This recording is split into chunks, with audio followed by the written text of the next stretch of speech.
রংপুরের বিখ্যাত ছোট ছোট আলু, যেটাকে আমরা ঝাউ আলু বলি, এটার ভর্তা খুবই মজা।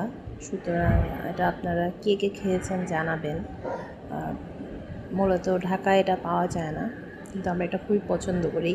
যে কোনো ভর্তা, ডাল, ভাজির সাথে এটা খুবই মজা লাগে।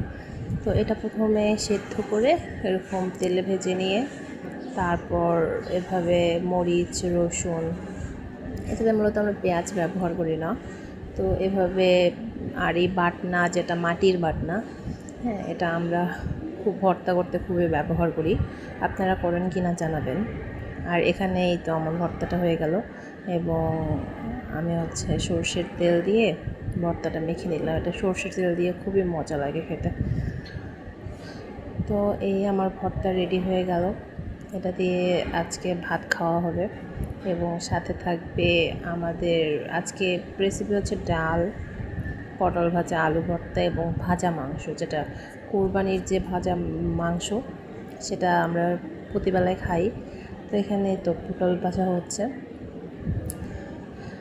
পটলগুলো তেলে দিয়েছি, এবং এখানে কিছু রসুন দেওয়া হলো আর কিছু কাঁচামরিচ দিয়ে এভাবে ভেজে খেতে বেশ ভালো লাগে। আর এদিকে গাছগুলোতে একটু পানি দিয়ে নিলাম, যেহেতু বেশ গরম ছিল কয়েকদিন।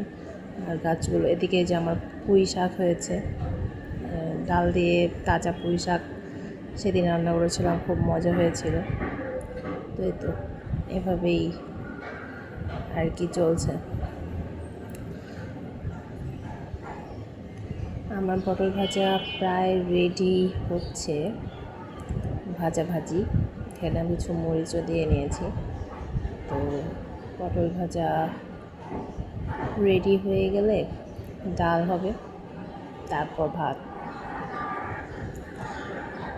আর যে আপনারা যারা এই যে প্রথমে যে আলুটা দেখালাম, এটা যারা খাননি তারা একবার ট্রাই করবেন। এটা এভাবে ভর্তা করে খেতে বেশ মজা লাগে। আপনারা যারা কার্ডিনাল আলু ভর্তা করে খান, সেটা থেকে ফার ডিফারেন্ট, অনেক মজা এই ভর্তাটা।